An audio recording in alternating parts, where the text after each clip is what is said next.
اللہ الرحمن الرحیم۔ السلام علیکم۔ وائس آف ہزاروی میں خوش آمدید۔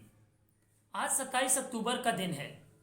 27 اکتوبر کا دن کشمیری مسلمان بطور یوم سیاہ مناتے ہیں، کیونکہ اسی دن کشمیری مسلمانوں پر ظلم و تشدد کا آغاز ہوا اور ان سے آزادی جیسی عظیم نعمت چھیننے کی کوشش کی گئی۔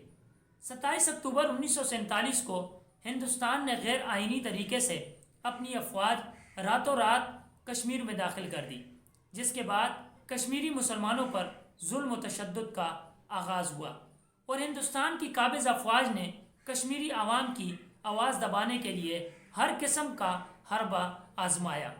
آزادی کا نعرہ لگانے والے کشمیری مسلمانوں پر مسلسل ظلم و تشدد کے پہاڑ توڑے گئے، لیکن کشمیری عوام نہتے ہونے کے باوجود وہ مسلسل آزادی کا نعرہ لگاتے رہے۔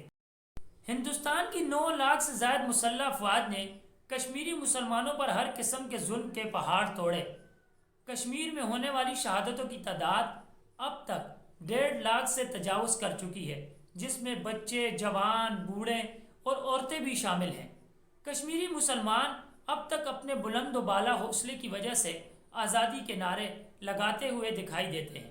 مودی سرکار کے آنے کے بعد اس ظلم و ستم میں مزید اضافہ ہوا ہے۔ 27 اکتوبر کے دن کو پاکستان سمیت پوری دنیا میں رہنے والے مسلمان 27 اکتوبر کا دن بطور یوم سیاہ مناتے ہیں، تاکہ ہندوستان کا مکار چہرہ پوری دنیا کے سامنے عیاں ہو سکے۔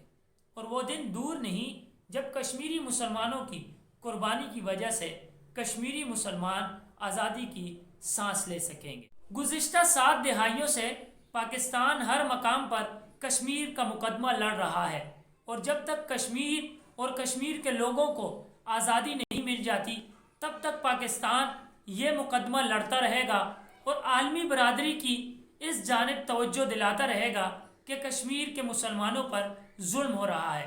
کشمیر کے مسلمان ایک دن ہندوستان کی قابض افواج سے ضرور نجات حاصل کریں گے اور کشمیر کی حسین وادیاں ہستی کھیلتی ہوئی خون خرابے سے پاک اور خوشحال اور آزاد وادیاں بنے گی۔ اسی امید کے ساتھ آپ سے اجازت چاہوں گا کہ اگر آپ کو ہماری یہ ویڈیو پسند آئی ہے تو آپ اسے لائک کر دیں گے اور اسے اپنے دوستوں کے ساتھ شیئر کر دیں گے، اور ہماری حوصلہ افزائی کے لیے ہمارے اس چھوٹے سے چینل کو سبسکرائب کر دیں گے۔ پھر کسی اور وقت، کسی اور ٹاپک پر، کسی اور ویڈیو میں دوبارہ ملاقات ہوگی۔ تب تک کے لیے اللہ حافظ۔